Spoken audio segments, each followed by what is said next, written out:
ఈరోజు నేను ఒక ప్రముఖ దినపత్రికలో చూసా, సభకు రాకపోతే సభ్యత్వాలు రద్దు చేస్తారా, ఆ నిబంధన ఎక్కడుందో చెప్పమనండి, ఎమ్మెల్యేలు ఎంపీలు అందరం రాజీనామా చేసేద్దాం, మీరు సభకు పోతానంటే నేను వద్దన్నానా, మాజీ మంత్రి పెద్దిరెడ్డితో కలిసి వెళ్ళండి, ప్రతిపక్షానికి ఎంత సమయం ఇస్తారో తేల్చుకోండి, వైసీపీ ఎల్పీ సమావేశంలో జగన్మోహన్ రెడ్డి. ఇది ఈ వార్త క్లుప్తంగా సారాంశం. ఎందుకంటే చాలామందికి కన్ఫ్యూజన్ రావచ్చు. జగన్మోహన్ రెడ్డి గారు మరి పార్లమెంట్ సభ్యులుగా చేశారు, అలాగే మరి ప్రతిపక్ష నాయకుడిగా గతంలో 5 ఏళ్ళు ఉన్నారు, 5 సంవత్సరాలు ముఖ్యమంత్రి చేశారు. ఆయనకి రూల్స్ తెలియకుండా ఇంత కామెంట్ చేస్తారా అని డెఫినెట్గా కొద్దిమంది అయినా సరే కన్ఫ్యూజ్ అయ్యే అవకాశం ఉందేమో అని నాకు అనిపించింది. ఎందుకంటే 2-3 నాకు ఫోన్ చేశారు, ఏమండి ఆయన మాజీ ముఖ్యమంత్రి కదా, అంత క్లియర్గా అడుగుతున్నారు, మరి నిజంగా ఆ నిబంధన ఉందా అని చెప్పి అడిగితే నేను చెప్పాను ఇంతకుముందు 3-4 సందర్భాల్లో అని కూడా చెప్పడం జరిగింది. ఇప్పుడు మళ్ళీ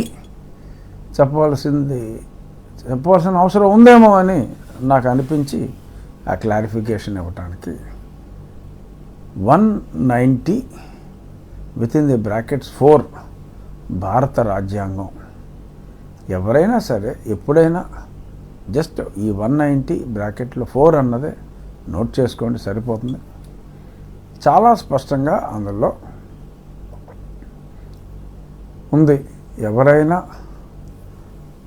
లీవ్ ఆఫ్ ఆబ్సెన్స్ అడగకుండా కంటిన్యూస్గా సమావేశాలు 60 రోజుల పాటు రాకపోతే వారు శాసన సభ్యత్వం ఆర్ పార్లమెంటు సభ్యత్వానికి అనర్హులవుతారు అని స్పష్టంగా ఉంది. అది అసెంబ్లీకి under 187 (2) rules of procedure and conduct of business in the AP అసెంబ్లీలో ఆ రాజ్యాంగంలోని ఆ 190 అధికరణాన్ని తీసుకొని అసెంబ్లీ రూల్స్లో కూడా చాలా స్పష్టంగా పేర్కొనడం జరిగింది. ఇది కూడా అసెంబ్లీ ఆ రూల్స్ కూడా నెట్లో ఉంటాయి. స్పష్టంగా వైఎస్ఆర్ కాంగ్రెస్ పార్టీ అధ్యక్షుల వారి సలహాదారులు, ప్రస్తుత శాసనసభ్యులు అందరూ కూడా ఆ రాజ్యాంగంలోని 190 rules of procedure and conduct of business of AP assembly under 187 ఈ రెండు చూసుకుంటే మరి ఎవరిని తప్పుదోవ పట్టిస్తున్నారు, ఎవరు స్పష్టంగా ప్రజలకి వివరణ ఇస్తున్నారు అనేది అర్థమవుతుంది. ఎందుకంటే ఇది చెప్పటం నా బాధ్యత. ఇకపోతే మరి ప్రతిపక్షానికి ఎంత సమయం ఇస్తారో మరి కొంతమంది ఎమ్మెల్యేలని వెళ్ళి తేల్చుకోమన్నారు. ప్రతిపక్షానికి ఎంత సమయం ఇవ్వాలి అనేది అది ఓన్లీ కొన్ని పర్టిక్యులర్, ఇప్పుడు బడ్జెట్ ఉంది, లేదు గవర్నర్ గారి తీర్మానానికి ధన్యవాదాలు తెలిపేది ఉంది, అలా కొన్ని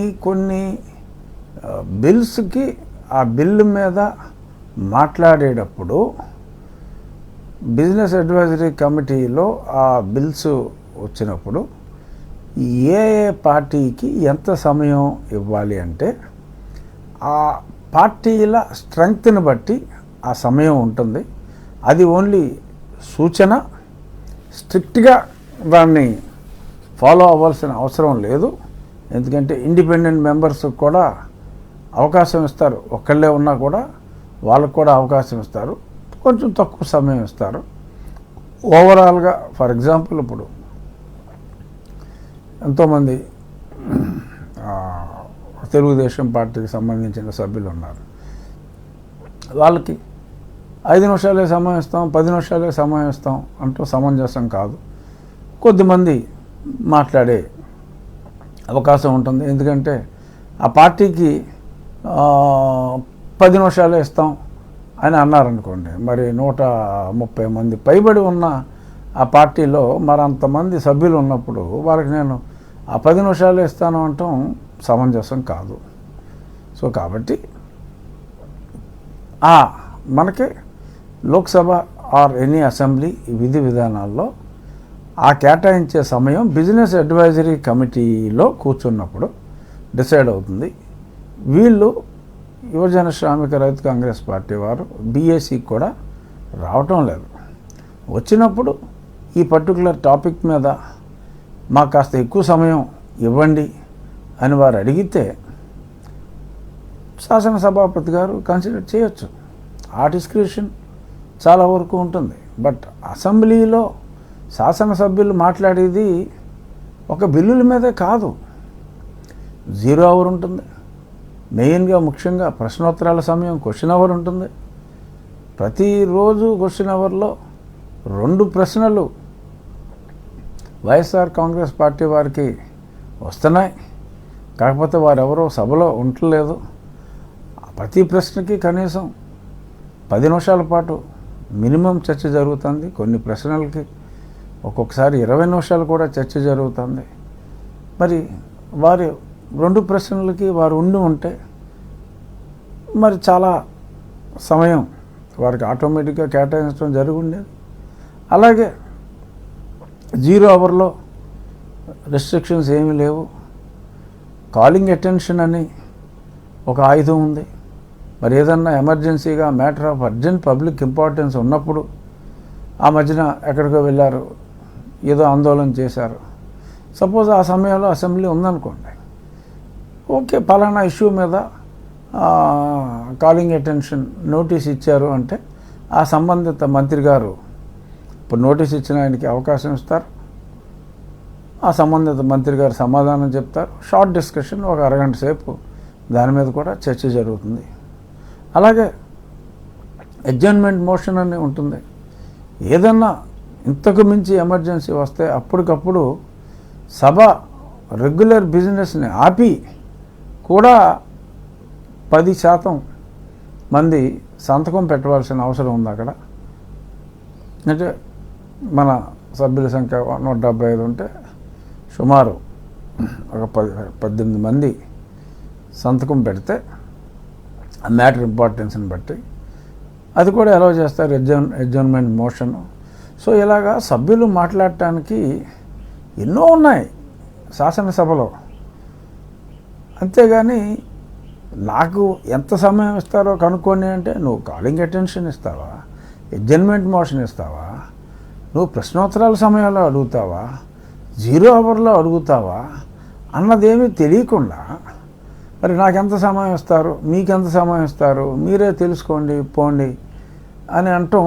అది ఆ స్థాయి గల వ్యక్తికి మరి 5 ఏళ్ళు ప్రతిపక్ష నాయకుడిగా, 5 ఏళ్ళు ముఖ్యమంత్రిగా, పార్లమెంటు సభ్యుడిగా ఉన్న వ్యక్తులు ఈ రకంగా ప్రజల్ని తప్పుదోవ పట్టించటం అది ఒక శాసనసభ్యునిగా, మాజీ పార్లమెంట్ సభ్యునిగా అది సమంజసం కాదు అని నేను చెప్పడం కోసం, అంటే ప్రజలకి తెలియజేయటం కోసం నేను దీన్ని చెప్పడం జరిగింది. సో మాట్లాడాలి అని అంటే ఇన్ని అవకాశాలు ఉన్నాయి, ఇన్ని రకాలుగా మాట్లాడవచ్చు. స్పెసిఫిక్గా పలానా బడ్జెట్ మీద మాట్లాడాలి, ఇంకాస్త సమయం ఇవ్వండి అధ్యక్ష అని చెప్పి వారు అడిగితే తప్పకుండా కన్సిడర్ చేసే అవకాశాలు ఎక్కువ ఉంటాయి. శాసనసభలో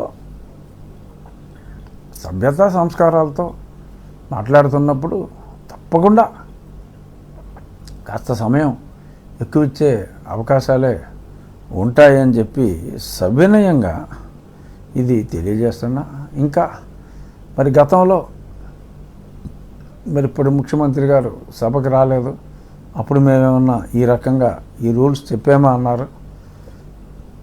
అసలు 5 సంవత్సరాల కాలంలోనే శాసనసభ నిర్వహించిన రోజులు చాలా తక్కువ. నవంబర్ 2021 అంటే 2.5 సంవత్సరాల తరువాత మొత్తానికే అసెంబ్లీ 68-69 రోజుల కన్నా జరగలేదు.